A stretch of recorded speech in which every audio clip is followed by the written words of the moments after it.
राजस्थान में पशुपालन विभाग पशुओं के नस्ल सुधार कार्यक्रम और दूध बढ़ाने के लिए कृत्रिम गर्भाधान पर जोर दे रहा है, जिससे प्रदेश और देश में डेयरी संबंधी उत्पादों की पूर्ति हो सके। आज भी दूरदराज के गांव और ढाणियों में रहने वाले पशुपालक इसकी सुविधा का लाभ नहीं ले पा रहे। कृत्रिम गर्भाधान से पशु के हीट में आने पर उसे गाभिन किया जाता है। इसके लिए बैल यानी सांड की जरूरत नहीं होती। सांड का वीर्य एक स्ट्रो में होता है और इस स्ट्रो को बाहरी तापमान से बचाने के लिए लिक्विड नाइट्रोजन के कंटेनर में रखा जाता है। इसे लिक्विड नाइट्रोजन की कमी और पहुंच न हो पाने के चलते राजस्थान के बहुत सारे गांवों में पशुपालक एआई का फायदा नहीं उठा पा रहे थे। आइए चलिए जानते हैं क्या है पूरा मामला। प्रदेश में सभी सरकारी पशु स्वास्थ्य केंद्रों पर इसकी सुविधा मौजूद है। पशुपालकों को इसके लिए जागरूक भी किया जाता है, लेकिन अब राजस्थान के पशुपालक विभाग की एक बड़ी पहल के चलते हर गांव में पशुपालक अपने पशु का कृत्रिम तरीके से गर्भाधान करा सकेंगे। इसके लिए राजस्थान सरकार ने लिक्विड नाइट्रोजन से जुड़ी ट्रांसपोर्ट और स्टोरेज योजना शुरू की है।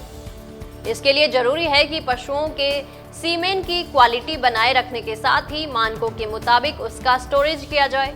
इसी जरूरत को पूरा करने के लिए राजस्थान सरकार नाइट्रोजन के साइलो तैयार कर रही है। अब तक 29 साइलो बनकर तैयार हो चुके हैं। राजस्थान राज्य के ज्यादातर शहरों में नाइट्रोजन के साइलो तैयार कर रही है। इनकी क्षमता 3000 से लेकर 6000 लीटर तक है। 13 और नए साइलो का उद्घाटन कुछ ही दिनों पहले पशुपालक मंत्री जोराराम कुमावत ने ऑनलाइन किया। जानकारों की माने तो इसके बाद राजस्थान में साइलो की संख्या 29 हो गई है। राजस्थान के मंत्री जोराराम कुमावत का कहना है कि पशुओं का सीमेन रखने के लिए राज्य में अब तक 29 साइलो का निर्माण किया जा चुका है। इनकी क्षमता 93,000 लीटर है। 16 जिलों में 3-3 लीटर क्षमता के साइलो बनाए गए हैं, जबकि जयपुर और उदयपुर के साइलो की क्षमता 6-6 लीटर की है। साथ ही उन्होंने ये भी बताया कि कृत्रिम गर्भाधान के लिए जरूरी सभी सुविधाएं भी जिलों में उपलब्ध करवा दी गई हैं। हमारा मकसद राजस्थान को कृत्रिम गर्भाधान में पहले नंबर पर लाना है। पशु मैत्री कार्यकर्ताओं को एआई किट भी उपलब्ध करवाई गई।